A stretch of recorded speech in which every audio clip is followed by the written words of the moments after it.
passagem de hoje é a entrada de Jesus em Jerusalém. E é uma passagem que está escrita nos 4 evangelhos. E quando isso ocorre, são raras vezes que ocorre, isso significa que realmente aconteceu, é indiscutível este acontecimento.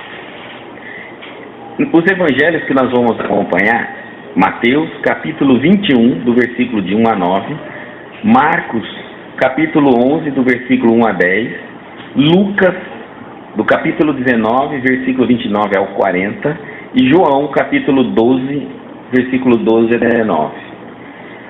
De antemão, eu já digo a vocês que João muda a narrativa do texto, então ficou meio complicado colocar os 4 evangelhos paralelos. Então, o que eu fiz? Lancei os comentários de João. João tem essa visão mesmo espiritualista. Ele é o filósofo da história de Jesus. Então, ele que compreende verdadeiramente a missão de Jesus. Ele é mais jovem apóstolo, tinha 16 anos quando foi recrutado. Muitas vezes a gente diz assim: não, meu filho, tem só 16 anos, quando crescer. Jesus não considerou 16 anos alguém qualquer, um jovem deslocado, sem eira nem beira. Não, ele recrutou João. E por incrível que pareça, João teve a visão mais exata da missão de Jesus, o que mais penetrou nos acontecimentos. Só que ele narra o evangelho dele um pouco diferente dos demais. E aí ficou um pouco difícil, nesta passagem especificamente, colocá-lo comparando com os 3 outros evangelistas. Mas ele vai entrar diversas vezes no momento certo e vai fazer as explicações dele, a visão filosófica e espiritual do acontecimento. Vamos então inicialmente acompanhando pelos 3 evangelhos, Mateus, Marcos e Lucas.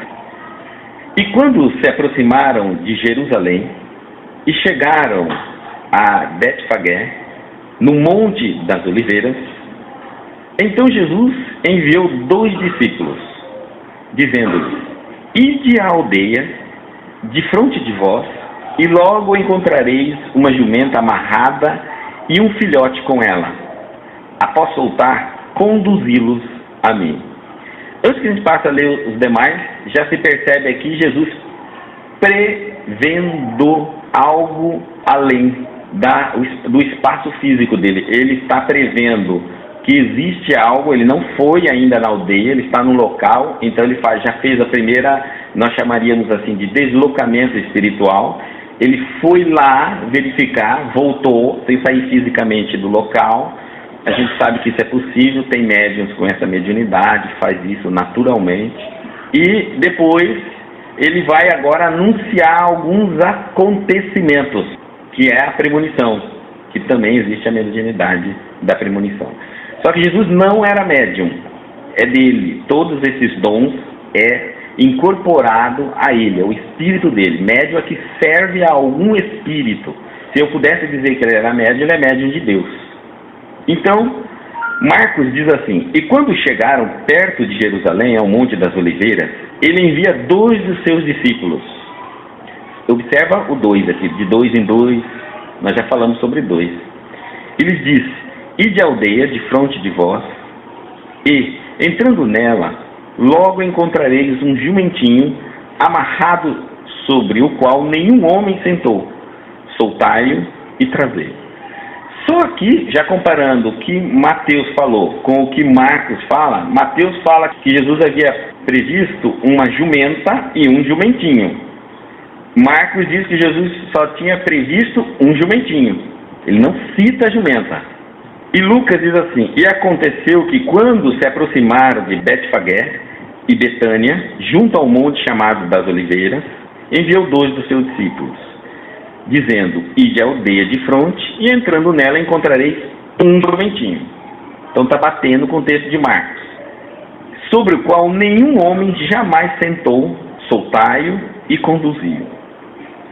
Primeiro, essa diferença, muitos acreditam que Mateus tem a tendência de ficar duplicando os personagens sempre. É 2 cegos quando um vê um, que ele está duplicando o jumento.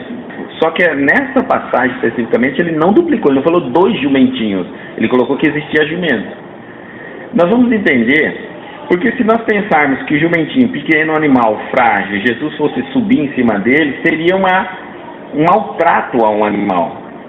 Mas tinha que ser um jumento novo, novinho, tinha que ser. Então, nós entendemos que realmente existiu o novo e a jumento. E que ele sentou-se na mais velha, na mãe, e não no filhote. Isso se ele sentou. Porque é a primeira e única vez que a gente vê Jesus se servindo dos animais. Leiam o Novo Testamento e vocês vão perceber que Jesus respeita os animais. Numa categoria muito grande. Ele nem se serve dos animais que todo mundo montava, ele não monta. Ele andou a pé o tempo todo com os apóstolos. Utilizava, quando era necessário, os animais para carregar peso. Mas isso não era ele, porque ele orienta que eles levam aqueles sacos nas costas, que um para cá e um para lá, com todos os mantimentos. Manda os apóstolos irem a pé.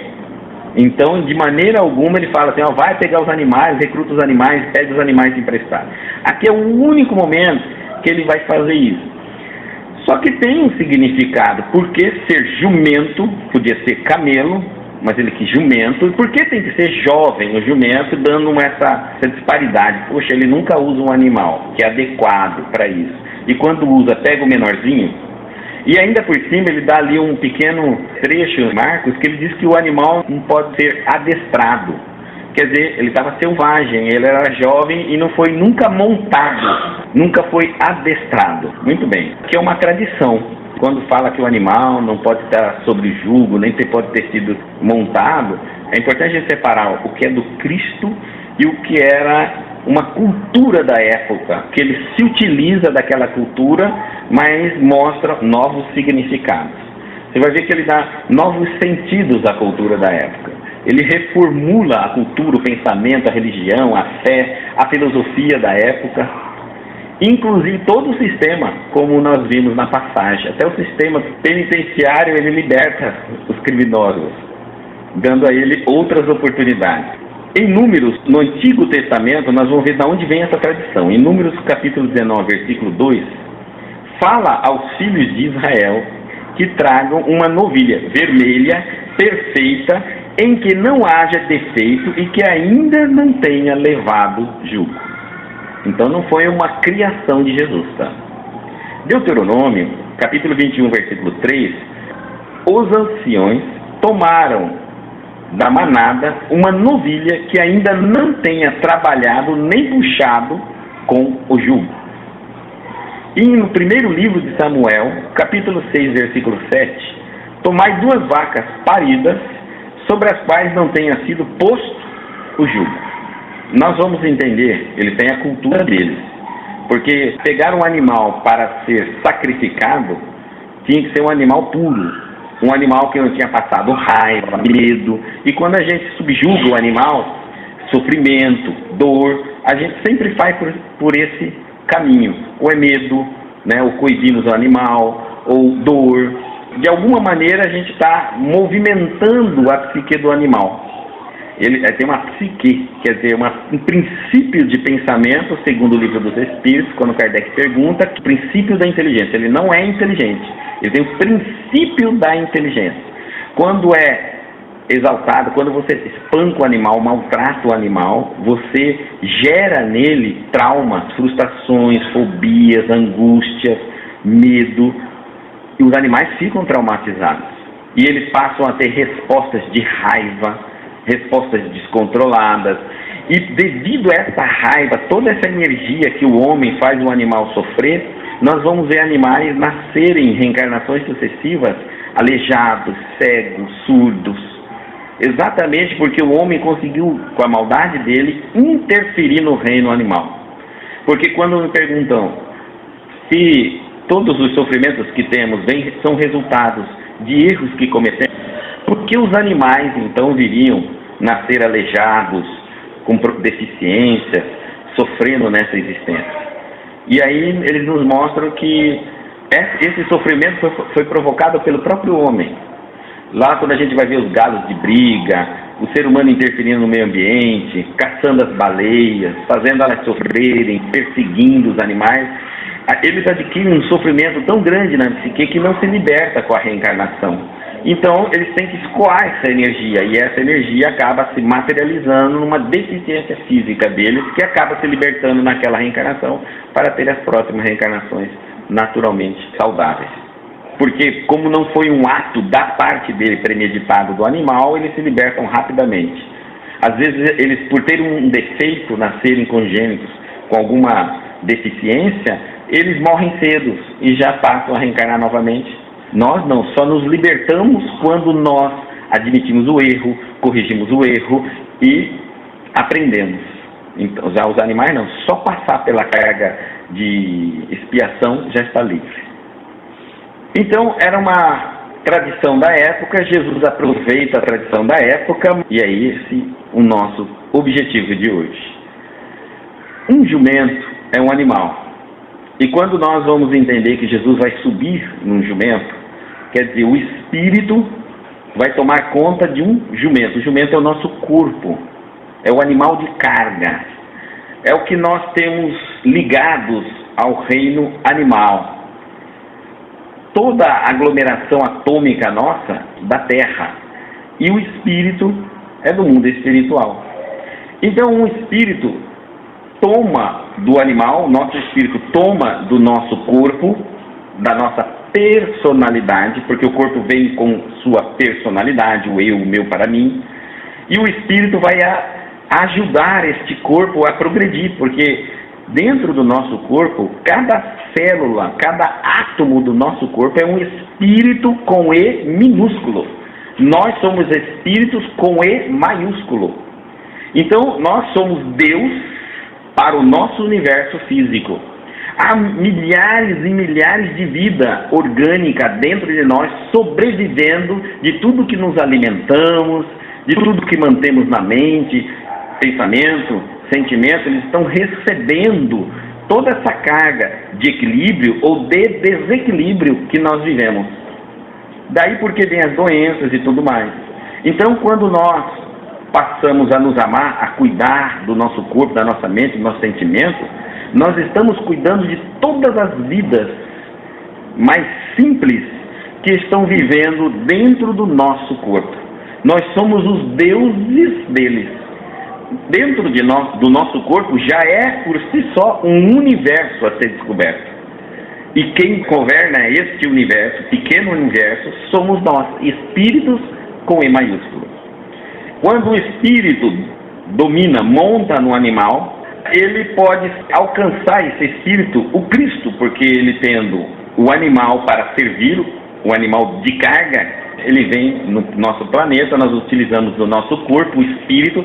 Sem o corpo nós não conseguiríamos viver neste planeta, então temos o nosso corpo.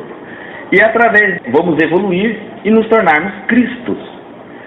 Aqui a ideia é que o Cristo já unificou com o espírito e agora está encarnado fisicamente na Terra. É essa imagem que nós temos do Cristo Jesus montado num jumento. É o futuro de todos nós. Nosso espírito, através do uso do animal de carga, do nosso corpo, nós vamos aprender a lapidar os defeitos e crescermos, florirmos de virtudes no espírito, vamos exercitar o bem, vamos aprender o bem, vamos experimentar o bem através do corpo físico, do jumento. Com o tempo, quando nós nos tornarmos Cristo, o nosso espírito entrar para dentro dessa viagem e não para fora, nós nos tornaremos então o Cristo, Cristo Antônio, Cristo Maria, Cristo Pedro, que terá domado completamente o jumento. E por que o jumento? Até a escolha do animal é interessante. Naquela época, lá naquela região, o jumento não era muito utilizado não, como nós imaginamos. Não era um animal de prática. Mas o jumento é um animal que empaca. É um animal que tem suas próprias vontades, mesmo que o dono queira outra vontade. O dono do animal é o espírito. E quantas vezes a nossa personalidade, o nosso ego empaca numa coisa que o espírito diz, não é certo, não faz, a gente faz. Não vai por aí, vai. Olha, vamos mudar de caminho, a gente endurece. Nós somos cabeça dura. Numa forma poética de falar, nós somos jumentos. De uma maneira bem tranquila. E o espírito nosso, às vezes, se afoba, fica muito nervoso com a nossa personalidade, com os nossos gostos. O jumento, ele também está vivendo as ilusões do mundo, o mundo físico, suas necessidades. Ele se abastece de tudo daqui para baixo. Tudo que ele vê, tudo que ele ouve, tudo que ele come, sexo, dorme, procria. Ou seja, ele é um animal. Muitas vezes, nós estamos vivendo como animais na Terra. A gente só se diverte com os olhos, o que ouve, tudo que come, bebe, não é? Tudo que satisfaz o estômago, realizamos sexo adoidado para satisfazer no prazer, dormimos, procriamos, enfim, qual é a diferença de nós de um animal? Nenhuma. Em muitos de nós, nenhuma diferença. Mas a partir do momento que existe um espírito montado nesse corpo, ou seja, uma consciência, aí eu já tenho outras necessidades de evoluir, de pensar, de sonhar, de criar, de progredir, de ser hoje melhor que ontem, amanhã ser muito melhor do que hoje. Enquanto, como animal, eu quero apenas sobreviver. Como espírito, eu quero viver. É bem diferente um conceito do outro. Então, foi bem escolhido o animal. É no veículo físico que a gente carrega todas as cargas do espírito. Por exemplo, um mau pensamento se transforma numa doença, uma enfermidade, um desequilíbrio no corpo físico. Uma emoção descontrolada, a mesma coisa. Uma atitude praticada, a mesma coisa. Então é no corpo físico, é esse animal, que necessita ser controlado e domado, domesticado pelo dono do corpo. Mas para que isso ocorra, tem que estar esse espírito cristificado. Ele não pode estar ainda rebelde, perdido, duvidando. Ele já tem que ter um espírito unificado com Cristo. E é dessa maneira, então, que ele vai conseguir domar completamente a personalidade, o ego, que nunca vai desaparecer. Vai ser dominada, domada, adestrada. Ou seja, o ego vai passar a servir totalmente ao Senhor Espírito, dono do corpo.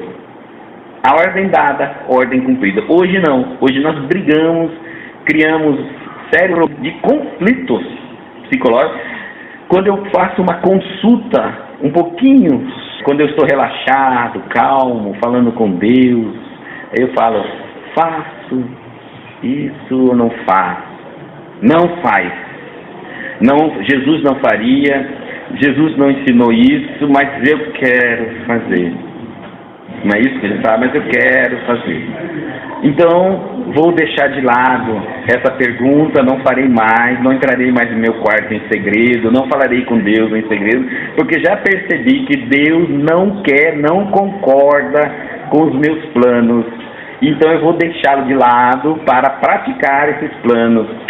E é um momento em que o burro sai desembestado, fazendo, comendo, vivendo da maneira como ele quer, o jumento. E depois retorna à natureza, que é espiritual. Volta sempre ao dono, o dono do jumento. É o que nós fazemos. Então nosso corpo vai se entrega a tudo. A hora que vem as consequências, aí a gente quer se entregar ao Espírito, ser domado pelo Espírito, guiado pelo Espírito, conduzido pelo Espírito, amado pelo Espírito, mas na hora das nossas necessidades nós vamos como animais. Mateus continua dizendo assim, e se alguém vos disser algo, direis que o Senhor tem necessidade deles, e logo os enviará de volta. Olha, alguns dizem, está vendo? Jesus previu que alguém já ia cobrar o jumento. Eu vou falar uma coisa para você. Eu sou mais daquelas tese lógica para a gente deixar as coisas pro místico, fantástico e maravilhoso. Qualquer um ia pensar que ao chegar numa cidade, um desconhecido, e pegar um burro ou qualquer propriedade de alguém, sair andando, o dono ia reclamar. Se o dono não visse, naquela cidade pequenininha, com vilas, com ruas bem estreitas, o vizinho ia ver e um cuida do outro, porque todos se conhecem ali. Fala, ei, fulano, onde você vai levar isso aí? Então não é preciso muito a gente pensar que a gente está prevendo até que alguém ia chegar nos apóstolos, vê-lo pegando um animal, sair andando e ninguém ia falar nada.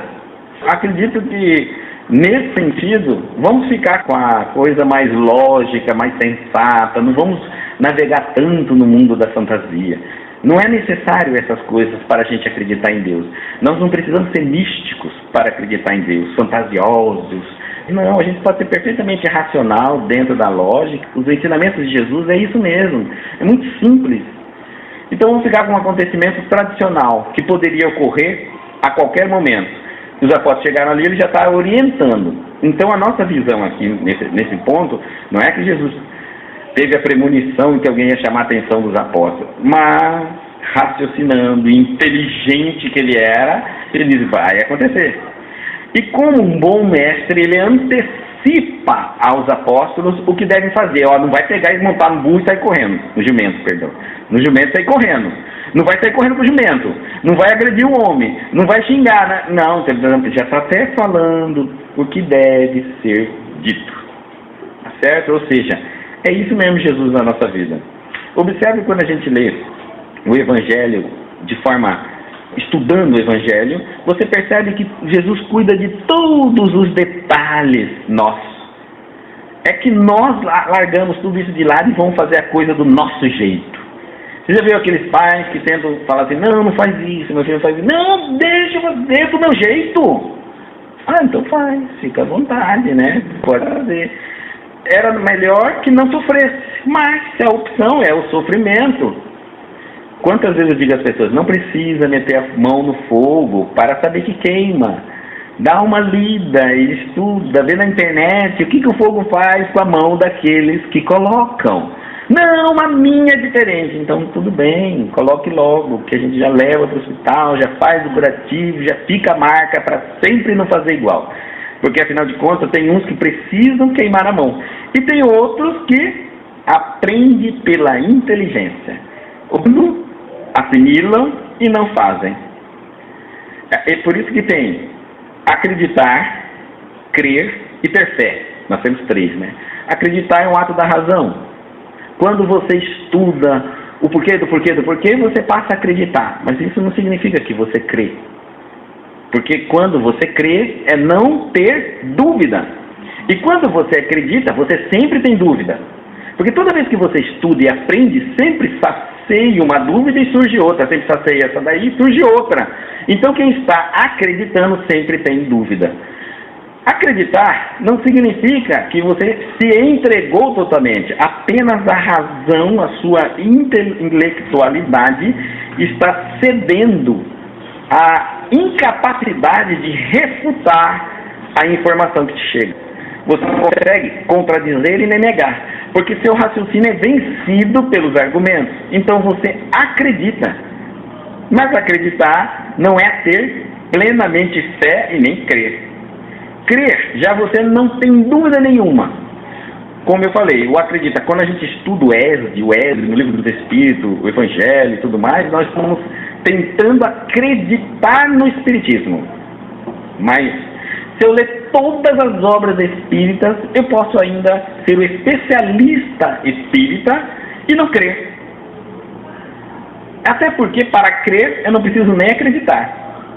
E nem sempre, quando eu acredito, eu creio. Já pararam para pensar nisso?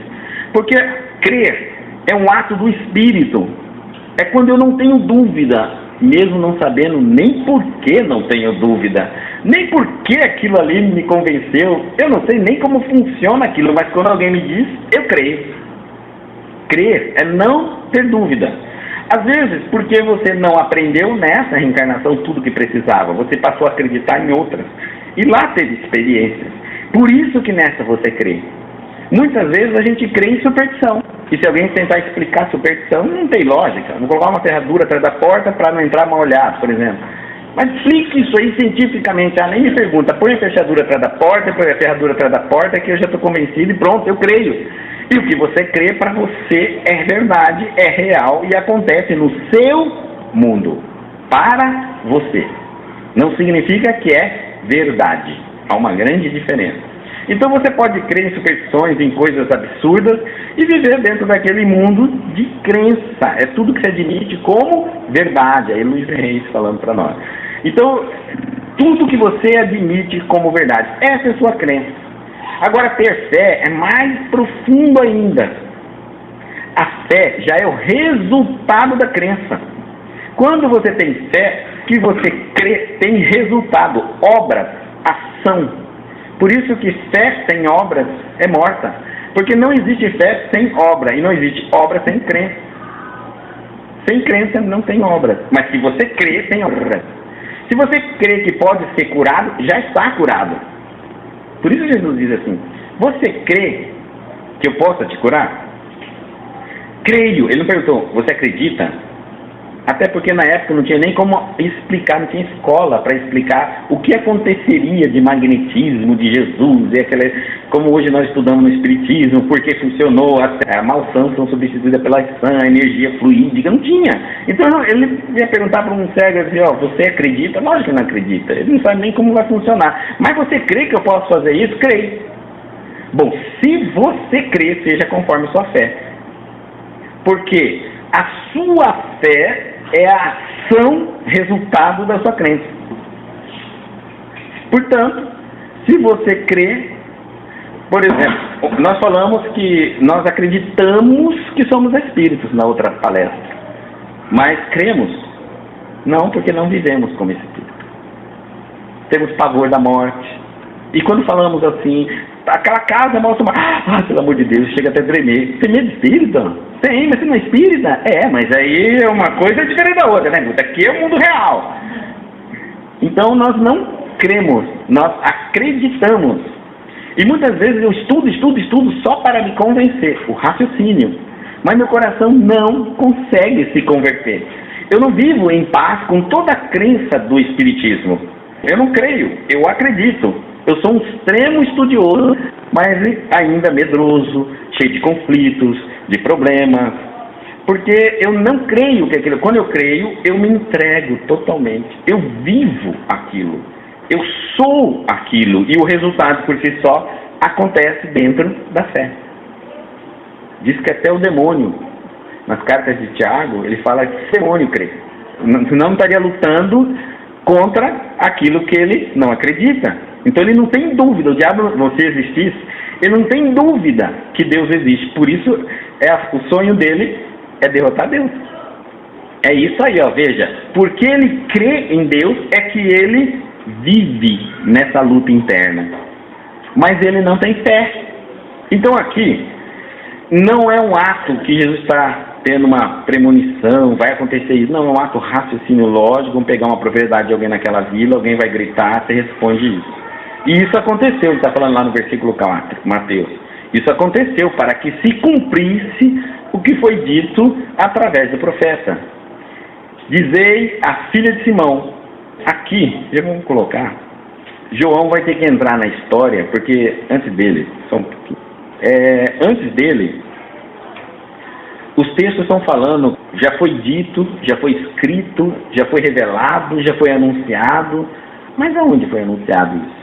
E aí quando eles anunciam, eles dão uma outra frase, filha de Sião. Aí a gente fica lendo, falando, mas o que ele quer dizer com filha de Sião? Jesus vindo, mandando 2 discípulos pegar um jumento, trazer que ele vai montar no jumento.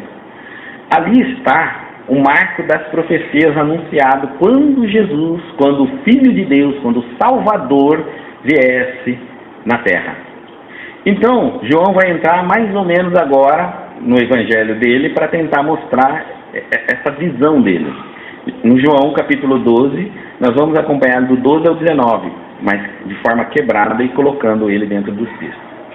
E Jesus, encontrando o jumentinho, sentou-se sobre ele, como está escrito, de novo, como está escrito. Está escrito aonde? Não temas, filha de Sião, eis que teu rei vem sentado sobre um filhote de jumenta. Quando você procura essa frase, gente, você não acha ela no Antigo Testamento, porque ela está em 2, aí numa única, ele está citando 2 previsões. Então você fica doido procurando isso aí, não existe isso aí. Mas aí você vai encontrar que até não temas, filha de Sião, é uma previsão. E o restante é outro livro. E Jesus era capaz de fazer exatamente isso. Nos ensinamentos dele, ele mostrava para o povo que ele conhecia todos os ensinamentos judaicos. Todos. Ele não era leigo. Ele não era aquele que chegou e falou assim, não acredito em Moisés e pronto, olha, ouça o que eu tenho para falar. Ele aprendeu. A humildade do Cristo era tanto que para que ele entrasse para ensinar, ele aprendia o que estava na época, porque isso demonstra que ele não havia orgulho nele. Nós temos essa dificuldade de querer ouvir outras religiões, estudar outras religiões, ler sobre outras religiões. E isso não tem problema nenhum, sobre ciência também, né? Isso é cultura, é uma cultura. Agora, aquela visão, aqueles códigos hebraicos, não lhe causava nenhuma dúvida da missão dele. Não lhe dava nenhum problema, nem conflito de personalidade, nem dúvida alguma se ele estava no caminho certo. É aí que entra a diferença dessa humildade. Quando eu tenho certeza daquilo que sei, daquilo que aprendi, daquilo que eu quero, eu não tenho medo de nada em torno de mim. Eu estou aberto absolutamente a tudo que está em torno de mim. Mas, se eu ainda não estou convicto daquilo que eu quero, daquilo que sei, é melhor não se abrir não. Ainda. Por quê? Porque você vai se enrolar, vai se perturbar, vai se desequilibrar e daqui a pouco você já não sabe mais o que você é. Entendeu? E que direção você segue. Daqui a pouco você está misturando sal com açúcar dentro d'água e já não sabe mais se vai sair doce ou se vai sair salgado. Então, é melhor primeiro você estudar convicto, saber que a água tem um sabor, com açúcar tem outro, com sal tem outro, e aí agora fique livre para fazer suas experiências.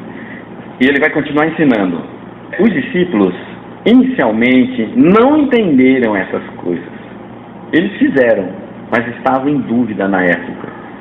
Né? O que seria isso? Por que pegar o jumentinho? Por que estaria dizendo que isso estava escrito que Jesus fala que para as filhas de Sião?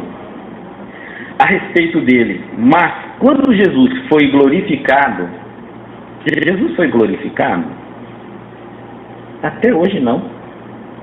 Até hoje Jesus não foi glorificado. Foi crucificado. Mas até hoje ele não foi glorificado. Tanto que há inúmeros outros avatares pelo mundo todo aí. Buda, Krishna, Zoroastro.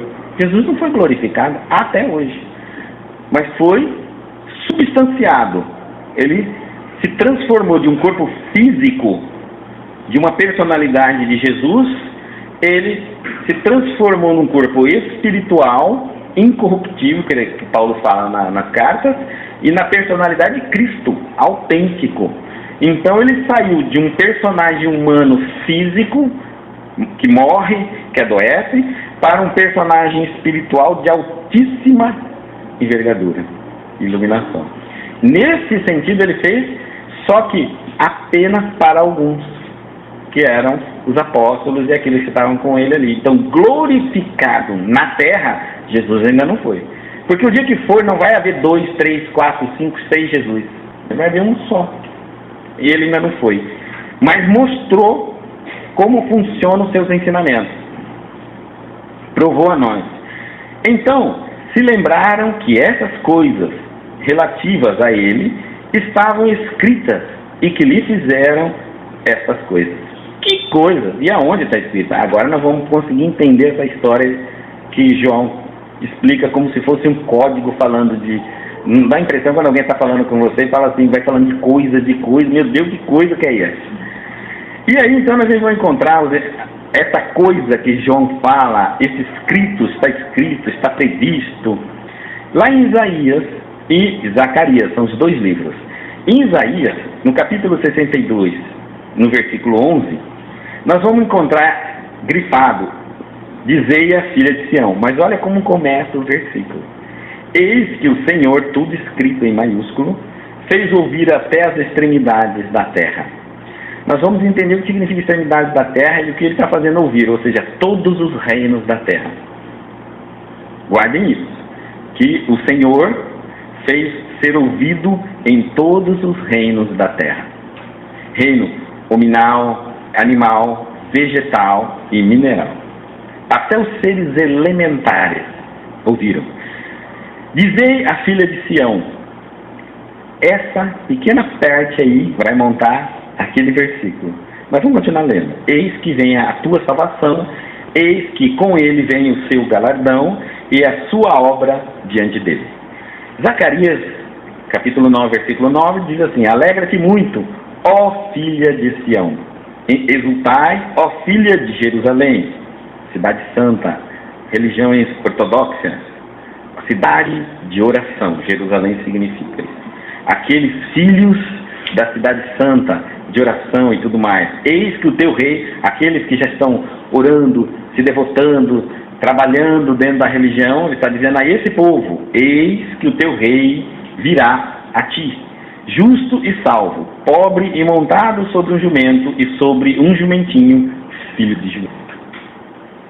Perceberam como então ele deu em 2 livros, ele sintetizou num só, querendo dar uma rápida noção para nós de que foi previsto nos livros anteriores o acontecimento que está se cumprindo em 2 momentos, igual.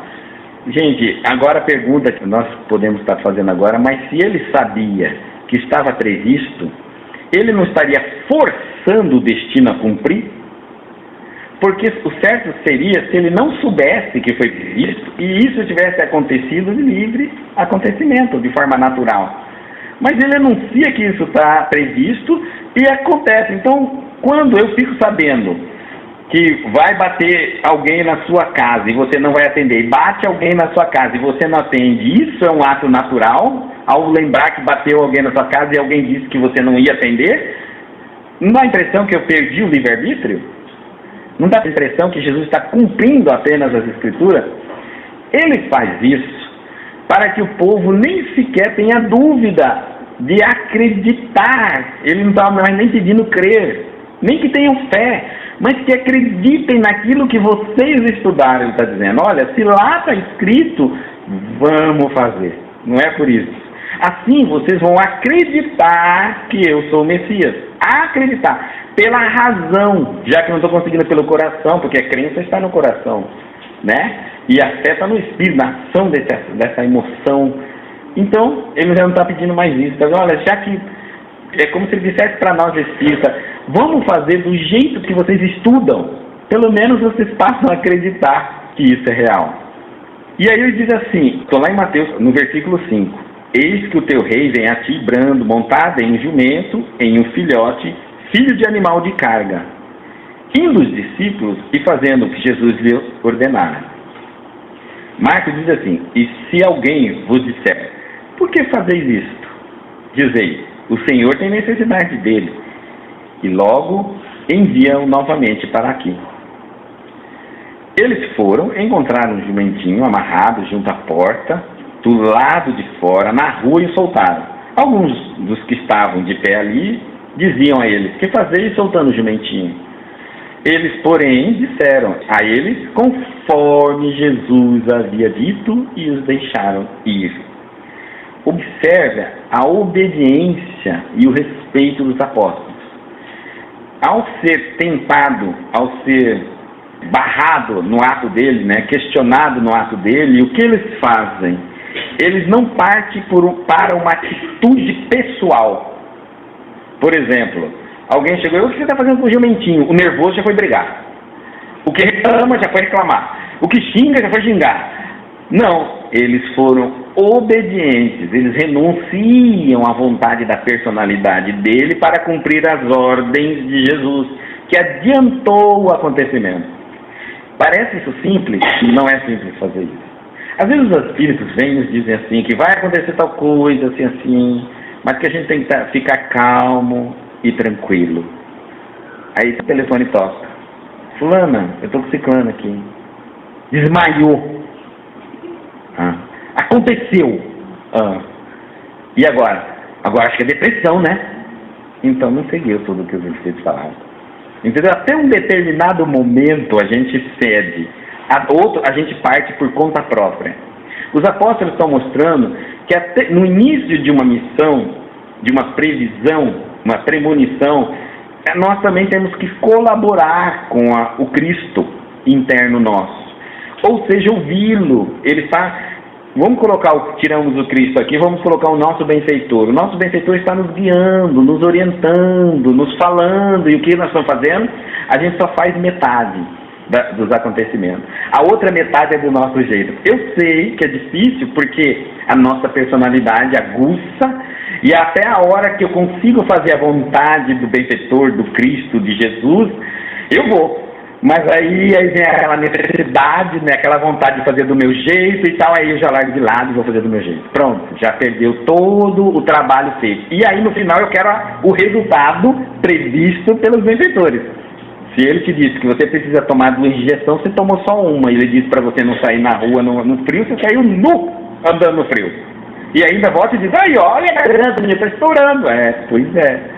Isso ele não preveu. Não, ele não preveu, mesmo que você ia ser teimoso. E ele não ia seguir o tratamento até o fim. Ia abandonar o tratamento, ia desleixar, ia fazer num determinado momento do seu jeito. Em determinado momento da sua forma. Então os apóstolos vão lá, estão cumprindo direitinho a ordem. Nenhum deles saíram do caminho. E de 2 em 2. Quer dizer, acho que se um tentasse falar assim, vai perguntar para Jesus, o outro ia falar, não fala assim, fala do jeito que Jesus falou. O Senhor vai precisar disso e devolve. Do jeito que Jesus falou. Lucas diz assim, e se alguém vos perguntar por que o soltais, assim direis, o Senhor tem necessidade dele. Depois de partirem, os enviados encontraram como lhe havia dito. Enquanto eles soltavam o jumentinho, disseram-lhe os donos dele, por que soltais o jumentinho? Eles disseram, o Senhor tem necessidade dele. Então não teve problema, foram e voltaram. A pergunta que a gente sempre faz quando alguém diz assim, quem é o meu benfeitor? Ele fala, para que você quer benfeitor? Ou guia espiritual, ou espírito protetor, ou anjo guardião. Se você não vai ser obediente, porque não é nada mais difícil você ser obediente. Parece simples, mas não é. A partir do momento que você tem um protetor, um espírito benfeitor, um guia espiritual, seja o que for, você tem que ser obediente. E nós não somos, nossa natureza não é essa. Nós já estamos sob o jugo da matéria, gente. Nós já estamos sob o jugo da ilusão. Nós já fomos montados pelas ilusões do homem, pelo homem. Para você ser obediente, você não pode ser montado, tem que ser virgem, não pode deixar ninguém montar, nenhum homem montar em você. Homens são ilusões, terrena, necessidade. Já montou, você já agora já está totalmente destrenado, desequilibrado. É muito difícil você seguir as ordens de benfeitor. Não é nada mais terrível do que alguém do teu lado para dizer mais não do que sim em tudo que você quer fazer, porque tudo que você quer fazer é as necessidades terrenas. E tudo que ele quer de você é atender as necessidades espirituais. Estamos completamente com objetivos diferentes.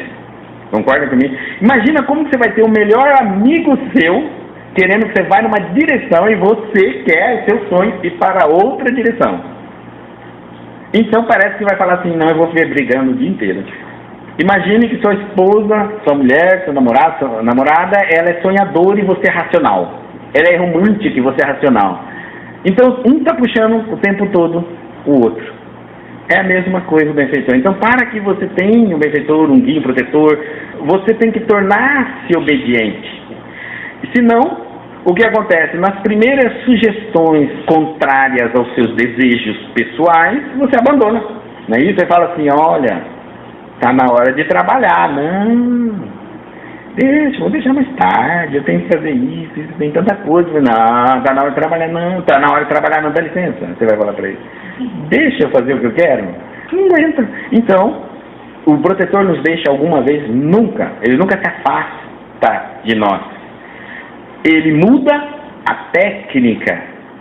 Por exemplo, se ele falando direto, nós não obedecemos, ele manda alguém falar por ele. Nós não obedecemos, ele manda alguém fazer por ele. Nós não obedecemos, e assim ele vai fazendo. É técnica. Geralmente o que falam e o que fazem, até os obsessores cumprem o seu papel. Um filho não quer estudar, você fala. Fala com o professor fala. Ele não estuda, aí o que vai acontecer? Ele tira nota, tem que deixar ele tirar nota. Aí ele tira nota baixa, olha, chora, vem, vai ser dada a ele as consequências da nota que ele tirou, aí ele aprende a estudar. Você se afastou do seu filho? Não. Você falou para ele, mas ele não te ouviu. O que você fez? Falou para o professor. O professor conversou também com ele. Ele ouviu também? Não. Então, foi dada a prova, ele tirou nota baixa. Agora vem as consequências. Tentamos de toda maneira, mas até que venha então as consequências. É a escolha que nós fazemos. Não é tão simples ser obediente. Mateus diz assim: conduziram a jumenta e o filhote, puseram sobre ele as vestes e sentou-se em cima deles. Olha, é difícil ver um ser humano sentado em cima de dois animais ao mesmo tempo. É difícil. Não, eu fui para ver se tinha errado no português. Não, todas as traduções é deles. Isso dá-nos uma ideia de que ele não queria falar isso. Porque não dá de sentar em cima, principalmente de um jumento grande e de um jumento pequeno. Não tem jeito, teria que ser pelo menos dois do mesmo tamanho. E se os dois caminhassem cada um para uma direção, a pessoa cairia no meio. Não tem condição de fazer isso. Mas ele teria algum significado para isso, porque todas as traduções insistem no plural. Então, não foi um equívoco de um tradutor ou outro. Ele foi bem colocado ali. Isso nos dá a entender que ele quer nos dar uma mensagem. Eu vou dizer assim, talvez Jesus não tenha sentado no jumentinho, e nem jumento. Por que ele precisaria sentar? Agora, não sei que ele queria, na verdade, um significado para isso. Então, nós vamos entender depois de uma figura que vai ver. A numerosa turba estendeu as suas vestes no caminho. Essa numerosa turba, um monte de gente, mas que monte de gente? Jesus andava com 12 e bastante mulheres. Era muito mais mulheres do que homens. Quer dizer, nem com os 12 ele andava. Foram raras vezes que Jesus esteve com os 12 ao mesmo tempo. A maioria das vezes era com um ou com outro. As mulheres eram bastante. Porque desde aquela época até hoje a mulher é mais dócil à religião, à intuição, ao sentido da vida. Os homens são muito mais materiais, mais cuidando das coisas mais racionais, e a mulher cuidando da parte espiritual. Então a numerosa turba que ele diz aí, nós podemos colocar assim. João entra de novo e vai explicar para nós.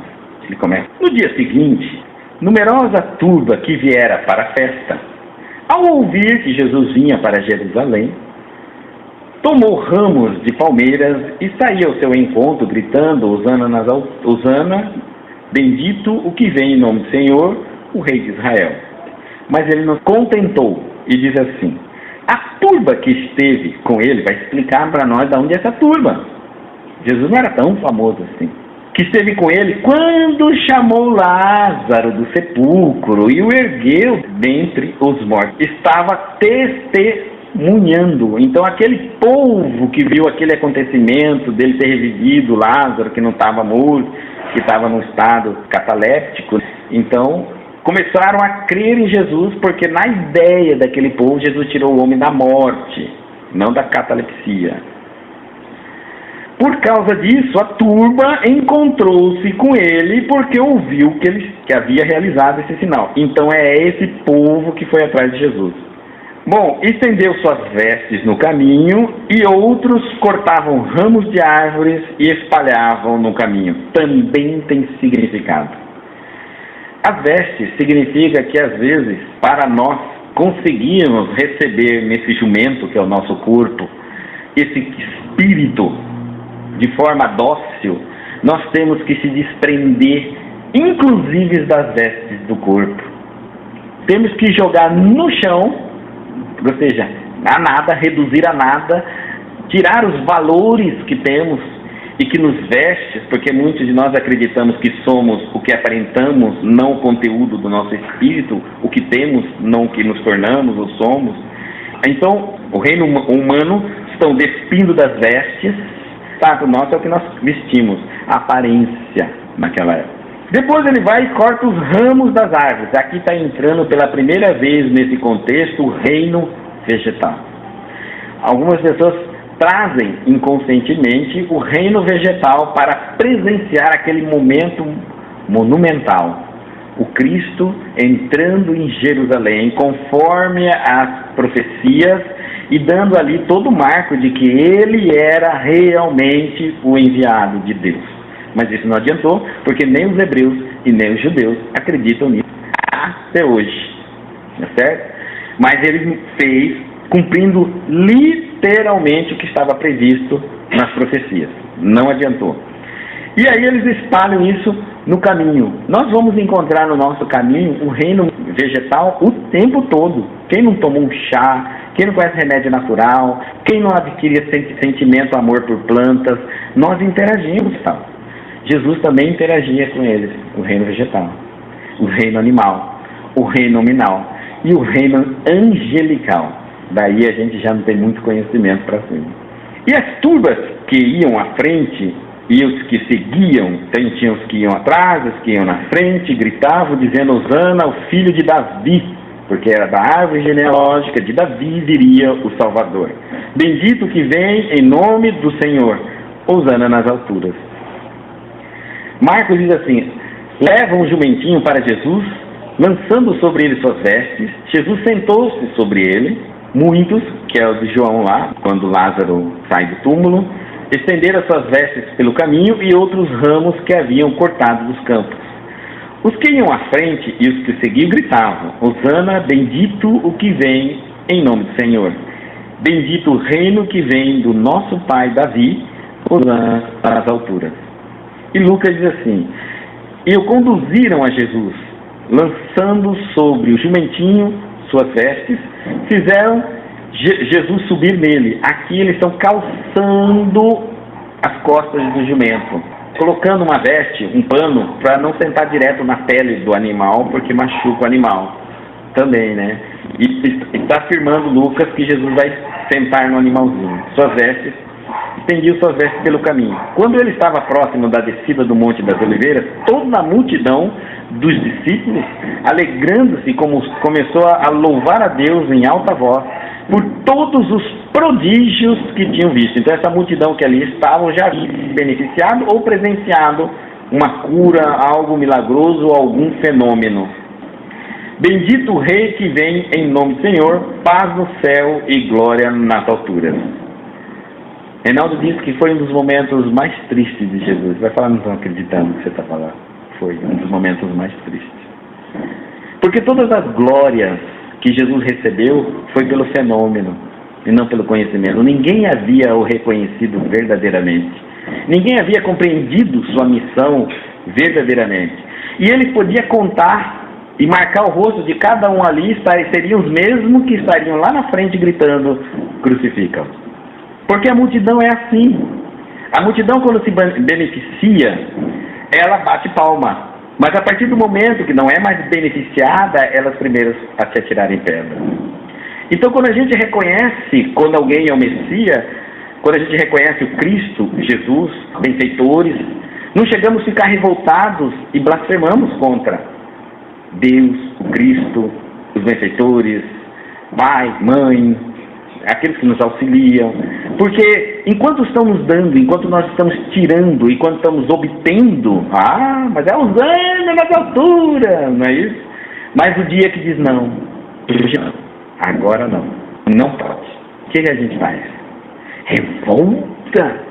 E aquilo que te serviu não presta, não serve, não é isso? Não é, mas é que Deus que é esse, que Jesus é esse. Na verdade, esses gritos, esses elogios, e aqui está uma chamada para o elogio, a ferramenta mais útil para o ego derrubar uma pessoa é elogio. Elogie uma pessoa e você acaba com ela. Porque é uma das facas de dois gumes mais perigosas que temos. Numa dessa aí, muitas pessoas, muitos grandes médiuns, grandes trabalhadores do Cristo, grandes profissionais, se perderam nos elogios. Daí Jesus sabe muito bem quando ele diz assim: bom mestre. Por que ele chama de bom? Bom é o Pai. Ele não aceita nem a denominação de bom. Ele sabe exatamente o que é. Agora, mestre eu sou porque eu estou aqui para ensinar. Não é isso? Ou seja, o que é meu, o que não é meu, não é meu. Não ultrapasse a medida. Porque brincar com o ego não é algo muito simples. É algo muito sério. Então, não brinque, não desmorone uma pessoa ao elogiá-la. Tome muito cuidado. Principalmente, se quiser, se não tiver jeito, se você acha que é bom, não elogie virtudes. Você elogie ação. Seu filho tira nota boa. Então, você vai dizer que ele é inteligente? Não, não faça isso. Porque se ele é inteligente, ele não estuda mais. Você diz que ele é inteligente. Agora diz, nossa, suas notas são muito bons, parabéns pelo esforço de tirar as boas notas. Aí ele vai sempre se esforçar para ter o mesmo elogio. Tá certo? Não mata a pessoa. Nossa, você é um homem bom. Matou a pessoa. Se ele é bom, não precisa mais fazer mais nada, já é bom. Nossa, seu esforço de auxiliar, de compreender, é incrível. Então você esforça sempre. Assim como a crítica também não pode ser ilusória. Porque quando você critica uma pessoa, que você está resumindo a complexidade do ser humano a um ato que ele fez. E isso é injustiça. Porque você vê uma pessoa ficar nervosa, você é nervoso, você é muito nervoso. Não, ele não é nervoso, ele é espírito, mas que perdeu o controle.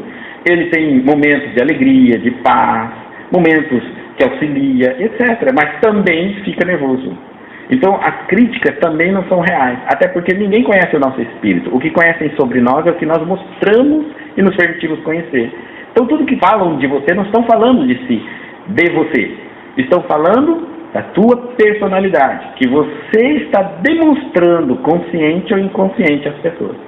Mas não é a legítima verdade a teu respeito. Portanto, nem o elogio que te fazem e nem a crítica deve te influenciar. Porque quem quer que te elogie está elogiando algo errado, a sua personalidade. E talvez você esteja fazendo, se comportando daquela forma para receber esse elogio mesmo. Então, mas não é você. Assim como também você está recebendo críticas porque você está se comportando daquela maneira, mas também não é você. Às vezes nem nós nos conhecemos. Então não se preocupe nem com o elogio e nem com a crítica. Porque quem quer que faça de uma maneira ou de outra não sabe quem é você, porque nem você ainda descobriu sobre si próprio. E finalmente, agora só fechando, Lucas diz assim, alguns fariseus da turba disseram para ele, mestre, repreende os teus discípulos, porque estava todo mundo gritando, era uma loucura, aqueles galhos, aqueles ramos gritando, as pessoas jogando, você não imagina, né?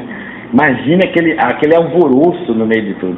E aí quem vai se ofender? Os fariseus, ainda mais pelos títulos que estavam dando ali na época.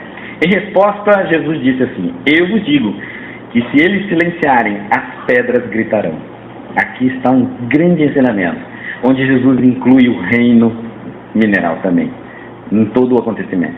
Quando um ato muito importante espiritual ocorre, todos os reinos se encadeiam na sensibilidade, cada um de acordo com o seu estágio de evolução. Quando Jesus se preparava para vir ao mundo, no momento do nascimento, a Terra modificou toda a psicosfera do planeta inteiro, porque a aura de Jesus envolve o planeta Terra inteiro. Nós nem imaginamos isso. O quanto é amor. Naquele momento, desde o reino mineral, vegetal, animal e hominal sentiram paz. Uma paz indescritível. Todo o planeta entrava num estado de equilíbrio e de amor. Cada reino na sua capacidade de fazer essa leitura de amor. Todos os reinos cantavam. Todos os reinos esperavam. Porque nós não imaginamos como a natureza anseia por equilíbrio o tempo todo. Ela busca isso como uma missão dela. Equilíbrio, equilíbrio, equilíbrio. Nós chamamos de caóticos o que a natureza chama de equilíbrio, porque é aquilo que a gente diz. O que é mal, o que é bem? Mal o que você não gosta, bem é o que você gosta? Será que essa é a verdade entre o bem e o mal? Ou será que o mal talvez não exista? Só existe o bem. E aquilo que você não gosta é bom também. E aquilo que você gosta também é bom. Por isso que Deus permite tudo, o que você gosta e o que você não gosta. Porque não existe o que ele não gosta. E quando ele criou tudo, ele não te consultou. Então tudo é bom quando você olha com os bons olhos.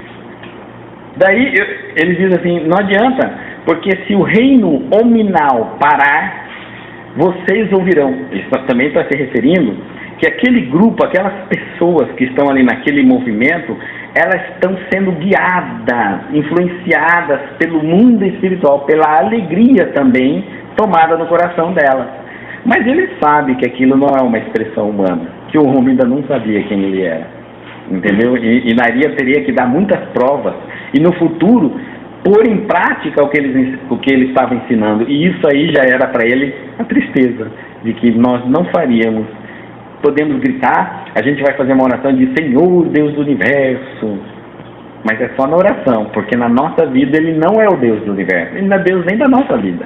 Porque na nossa vida a gente quer as coisas da nossa forma, da nossa maneira, e Ele tem que nos abençoar, tem que fazer acontecer, independente daquilo que é a vontade desse Deus do universo. João diz assim: então disseram os fariseus entre si, veja que nada é proveitoso, eis que o mundo vai atrás dele. Estavam ali dizendo o futuro da humanidade, porque de lá para cá, cada vez mais o mundo está indo em direção ao Cristo. Corremos para tantas direções, criamos tantos sistemas e no final estamos caindo no único princípio de mais de 2000 anos atrás, o Cristo. E aqui, um convite antes de nós encerrarmos: alguns pintores têm a capacidade e a sensibilidade de perceber nos registros eclesiásticos do tempo a psicosfera, o ambiente que tudo aconteceu, e projeto isso, lógico, na tradução evolutiva do pintor, uma fotografia. Lógico, vamos levar em consideração, até incorporação tem o animismo, né? Nós sabemos que Chico Xavier tinha 10% de animismo, que é um médico que nós consideramos um dos mais perfeitos. Então, todas as incorporações, todos os mecanismos que se utilizam de nós como instrumento, acabam nós interferindo de maneira consciente ou inconscientemente. Mas vamos deixar os erros para tentarmos analisar a figura de Jesus entrando em Jerusalém, e nós vamos encontrar uns fatos bem interessantes que o pintor captou. Quando a gente lê o texto, ele bate muito. Aqui nós vamos ver o jumento, né? Aqui o jumentinho, está vendo? E aqui a jumenta. Então, se Jesus tivesse subido, ele subiu no mais velho e não no menor. Olha o tamanho dele, ia quebrar a coluna dele. Outra, por que jumentinho? Porque um Cristo, um Jesus, um espírito unificado, ele prefere um jovem. Porque ainda não tem manias, não tem vícios, não tem defeitos ainda aflorados, ainda não se deixou montar pelas ilusões do mundo, o seu jugo não está agora dirigido pelos homens, pela vontade dos homens, pela vontade dos pais, da sociedade e de tudo mais. Nós estamos falando dentro de um contexto que deveria ser, mas hoje em dia a gente está poluindo até as crianças também, colocando nela até roupa de adulto e não roupa de criança. Nesse contexto, nós estamos vendo que a ideia de pegar um corpo dócil é um corpo jovem, que não está ainda dominado pelos instintos humanos. Aí é onde pode se manifestar um espírito da envergadura do Cristo. Nós normalmente seguimos o Cristo a partir de uma certa idade, onde já cometemos inúmeros erros na nossa vida. Então nós não somos esse jumentinho, nós já somos um espírito que erramos muito, que falhamos muito, e que muitas vezes é porque não deu certo todas as outras possibilidades. Por isso nós caminhamos. Não é ainda pela crença, é por não ter outro caminho, não ter outro jeito. E quer melhorar, então vai nesse mesmo que dá. Nesse sentido, fica muito complicado o Cristo atuar nesse espírito para dominar esse corpo, o nosso corpo. Muitas vezes a gente anseia assim: eu queria ter paz, eu queria ter alegria, queria ter tranquilidade, queria ter equilíbrio. A pergunta é: qual é o preço que você está disposto a pagar? O que você quer renunciar dos homens?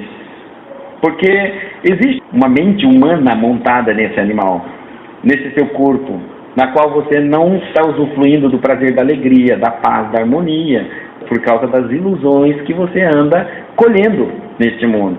Mas até que ponto você está querendo realmente resolver isso? Porque às vezes a gente reclama de algo, mas sabemos como resolver, mas não fazemos. E por quê? Porque estamos viciados. E a motivação, que é a causa de tudo que nos leva a fazer alguma coisa, está ainda mais inclinada para permanecer no contexto errado. A reclamação é apenas para me libertar da consciência de culpa. Eu reclamo, então todo mundo sabe que eu não concordo, mas continuo fazendo. Aí quando eu não aguento mais, eu reclamo de novo, todo mundo sabe que eu não concordo, tá? Mas eu continuo fazendo. Eu quero me libertar somente da culpa, mas eu não quero melhorar, eu não quero me tornar dócil. Meu corpo, meu jumento, ele não quer se submeter à vontade do meu espírito. E aqui nós estamos vendo assim, é o seu corpo. O Jesus, teu espírito, está vendo essa luz aqui na cabeça do Cristo? Então eu diria assim, aqui existe o corpo seu, Jesus, teu espírito, e o Cristo está aqui, ó, unificado nesse processo. Quando isso acontece, para onde você caminha? Para a cidade de Jerusalém. O que significa a cidade de oração, a cidade santa? É para lá que nós vamos caminhando a servir. Quando nós montamos o nosso ego, domamos a nossa personalidade, o que nós fazemos? Guiamos ele para as cidades santas, a cidade de orações. São os atos de caridade, de serviço ao próximo, locais onde ocorre muita oração, muito serviço ao próximo, muita dedicação ao próximo e evolução. É lá que estão. Olha o caminho desse local. Você vê algum rei aqui? Alguém famoso aqui, você observa? Alguma veste linda e maravilhosa? Antes de você chegar nessa cidade de serviço ao Cristo, você vai passar por uma multidão de pessoas de necessitados. Daí você vai começar a sentir que a necessidade de paz, de amor, de alegria, você pode ser a ponte, aqui o seu corpo aqui, ó, entre o animal e o Cristo. Você pode ser a ponte de equilíbrio, desde o reino mineral. Não é o reino mineral que te dá equilíbrio. Agora vamos fazer uma outra tese. Se você usar uma pedra para tirar uma energia negativa, pois seja alguém que seja positivo e energiza todas as pedras com energia positiva do mundo. Você quer criar uma planta para proteger contra mal olhado, contra não sei o que, contra magia, contra não sei o que?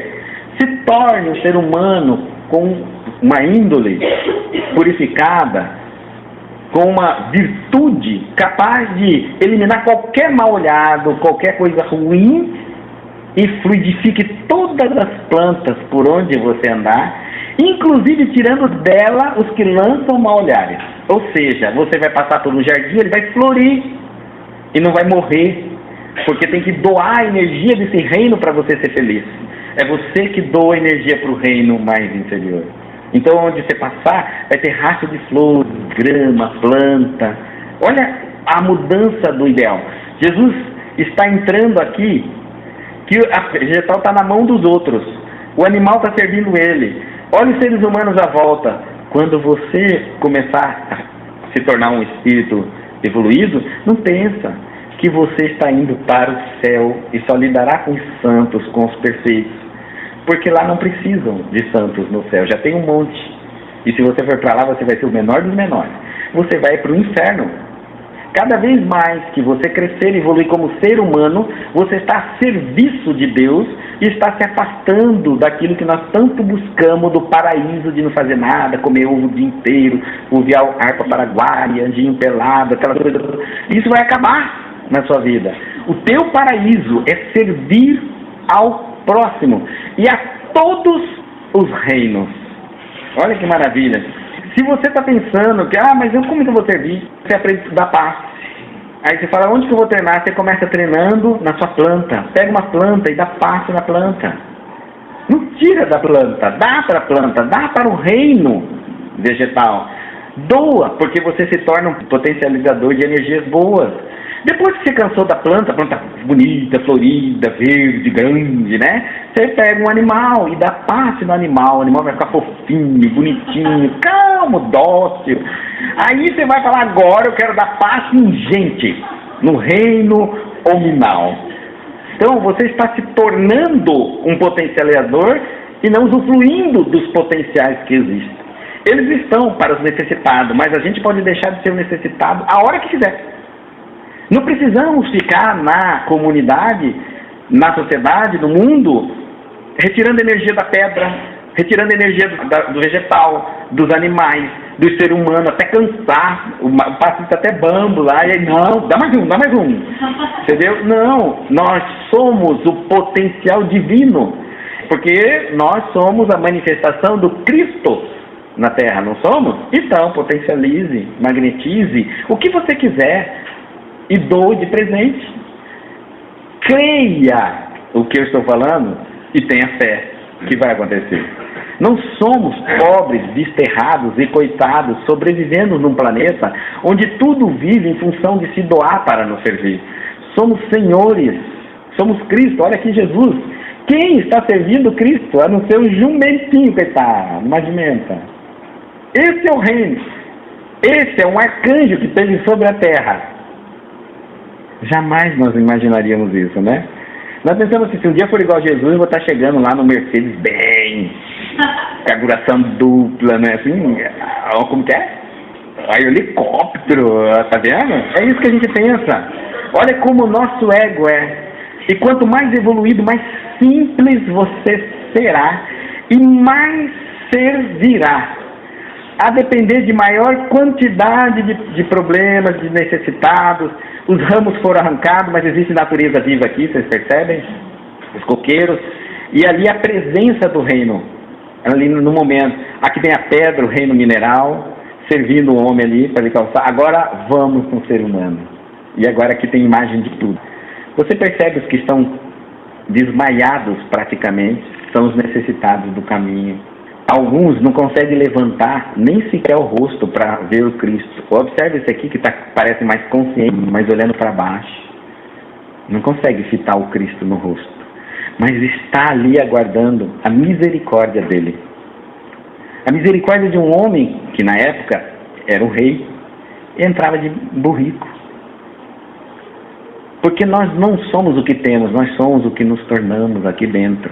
Essa luz que está irradiando do Cristo aqui é dele, e não do que ele tem, que ele não tinha nada.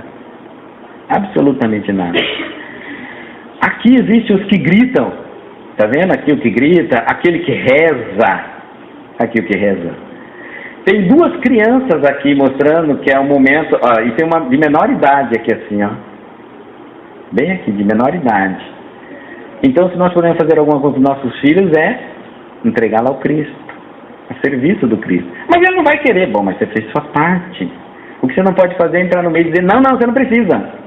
Deixa um dia você escolhe. A vida escolhe antes. A droga escolhe seu filho antes de Jesus chamar. Pode acreditar. Prostituição. Antes de você pensar que ele vai ouvir a voz do Cristo, ele ouviu a voz da sociedade, do mundo, que é trágico para os destinos. E aí você vai ficar pensando, por que eu não falei de Jesus antecipadamente? Tá certo? Então nós temos que atuar também. E mostra, por isso o jumentinho o jumento, porque ele é um jumento ainda novinho. Então você vai ensinar e vai tornar ele mais dócil aos ensinamentos do Cristo. Para que você não sabe que espírito está ali naquele jumentinho seu. Não sabe, às vezes é um espírito evoluído. Mas por falta de você dar dado uma assistência espiritual aos ensinamentos, ele acabou se perdendo no mundo. Era um potencial, mas acabou se perdendo. Porque não foi reavivado na consciência dele todos os dons que ele trouxe. Vencer isso não é tão simples. E uma outra coisa. Observe a simplicidade de tudo que acontece aqui. O jumento, ele é um animal feio para a categoria daquilo que outros servem, como o cavalo árabe. Entenderam? Como o cavalo árabe, né? Que todo mundo gostaria de montar, era um desses. Está aí Jesus no jumentinho, então o mais simples de todos. Nosso corpo, por mais empetecado, lindo e maravilhoso que ele seja, por mais inúmeras plásticas que viemos a fazer, nós somos de jumentinho feio. Por quê? Porque somos apenas aglomeração celular. E às vezes a gente dedica tanto para enfeitar a gente e esquece de tornar o espírito. O espírito é o principal. Gastamos horas no salão, horas não sei na onde, horas naquilo, para cuidar do corpo, da estética, e aí diz assim, não deu tempo nem de ler o livro lá, o Ésigo, não deu nem tempo, fui no salão, fui na onde, a gente só passa muito tempo cuidando do jumento, e cuidamos muito pouco do dono do jumento, de nós, e colocar desde sempre a serviço de todos que vão necessitar de você, de todos. Vocês enxergam os apóstolos aqui? Não estão aí. É um outro ensinamento também. Nós podemos ter um grupo, nós podemos ter uma equipe, mas há momentos na nossa vida que você estará sozinho, você e seu jumento, e os necessitados. É isso mesmo, tá certo? A sua consciência. Por maior que seja o seu grupo, por maior que sejam os trabalhadores de uma casa, a quantidade, no final do calar da noite é você, seu jumentinho, a serviço do Cristo. Porque todo trabalhador do bem, ele é trabalhador 24 horas, de segunda a segunda, não tem dia. Então, é onde você vai verificar se realmente você domina o seu jumentinho. Porque, de repente, aqui dentro do centro espírita, você está bem, o jumentinho está bem adestrado, está bem calmo. Saiu desse portão, você já desembesta correndo para fazer tudo que não é cristão. E aí eu não consigo me dominar lá fora, entra aqui dentro. Até pisa devagar. Parece que está pisando até no ar. Né? Até lentidão nos movimentos. Sai daqui, já expressado. Então, você vai ter que domar o seu jumentinho. E isso você vai fazendo desde cedo. Mas eu já passei da idade, já estou muito velho e velha e tudo mais. Não tem tempo. Enquanto não morrer, enquanto Deus nos chamar, a chance. Domine, controle, adestre. O teu corpo tem que ser adestrado. Quem domina é o espírito. Vença tudo, a preguiça, os conflitos de pensamento, as emoções descontroladas, as nossas crises de existência. Vença tudo. Domine o seu ego. Ponha-o no caminho de Jerusalém, atravessa o pátio de necessitados, abençoa, auxilie todos os reinos que você puder na sua vida, e quando adentrar no átrio de Jerusalém, da cidade santa, será recompensado. Pode acreditar. Fiquemos todos, com a paz do Cristo, alicerçada no amor e no conhecimento. Fazemos a nossa oração de encerramento. Altíssimo Pai eterno,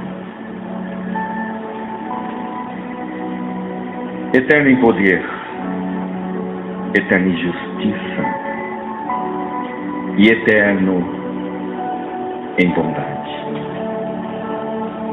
memorável Mestre, amigo e irmão de todos os instantes de nossas vidas, Jesus.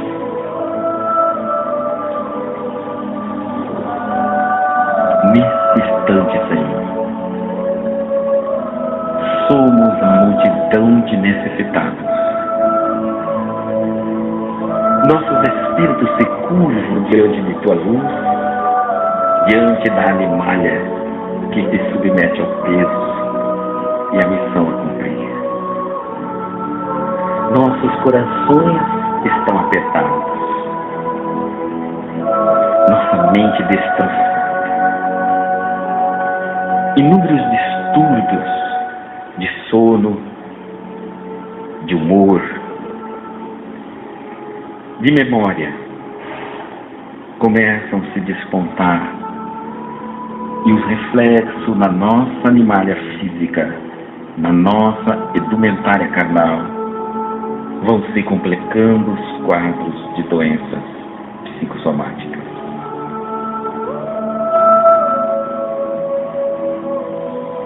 Lembramos de muitas vezes mensagens ouvidas quando éramos crianças, do afeto que tínhamos ou recebemos quando nos falavam de um homem que esteve há mais de 2000 anos aqui.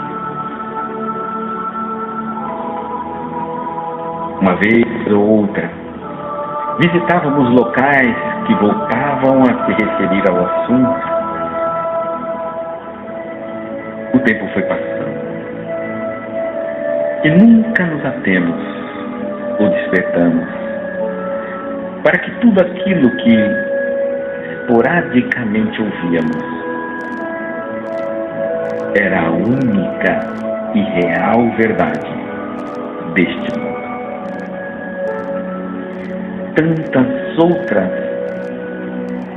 Tantos outros convites insistentes à nossa volta, que chegávamos a ter quase que certeza que eram a realidade. E no fundo descobrimos as grandes ilusões. Naquele dia glorioso, um dia que todos nós sonhamos, com o despertamento dessa consciência que se adormece dentro de nós.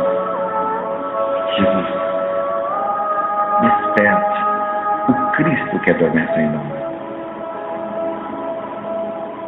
Faça-nos sentir a euforia, a alegria, a satisfação, que possamos gritar, mas não para fora, para dentro de nós. A satisfação de te encontrar, de te sentir, sequer te perceber. Que as nossas crenças nos levem a cada vez mais a certeza daquilo que somos, de onde viemos, o que estamos fazendo aqui neste planeta e para onde vamos depois que partirmos. Que eu possa, meu espírito, usufruir o máximo do meu corpo, colocando totalmente a teu serviço em todas as horas da minha existência,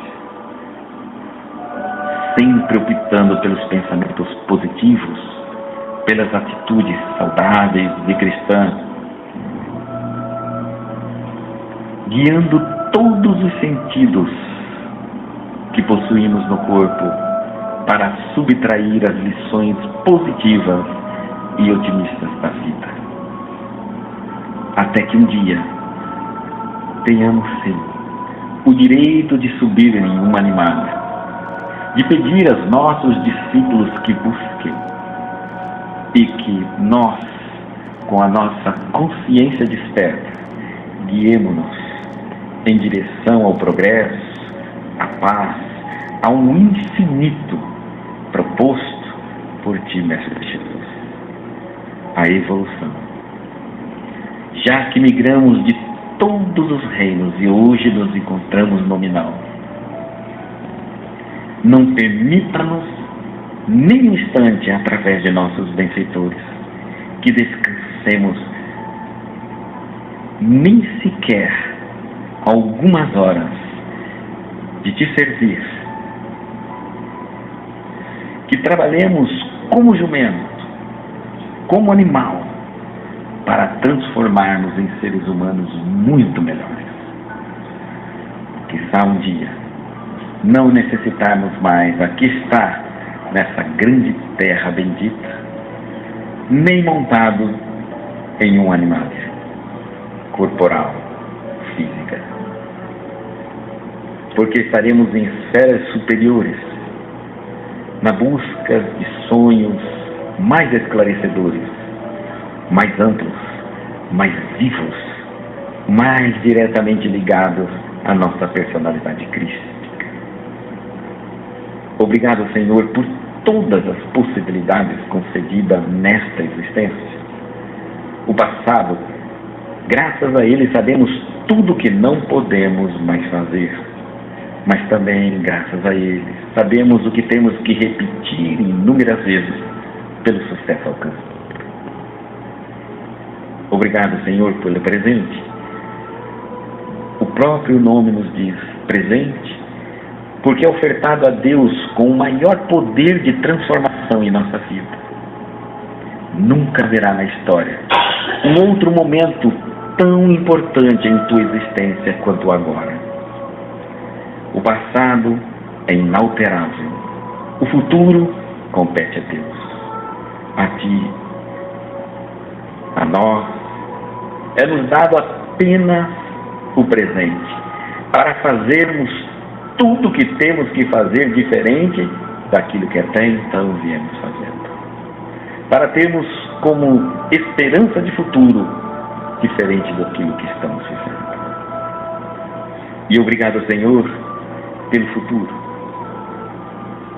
O futuro é, sem dúvida, a nossa esperança. A certeza da nossa crença de que lá estaremos em um templo. Um templo construído pelas nossas mãos, pelos nossos suores, um jumento a trabalho, na dedicação de uma enorme satisfação de nos tornarmos a cada instante dignos do teu amor. Dentro deste reino, dentro deste templo, estará a nossa alma a descansar. Descansar da consciência de culpa, das mágoas, dos conflitos, dos sofrimentos, das dores físicas. Mais intenso trabalho a serviço do bem, a começar dentro de nós mesmos. Obrigado, Pai, pelo presente, pelo futuro.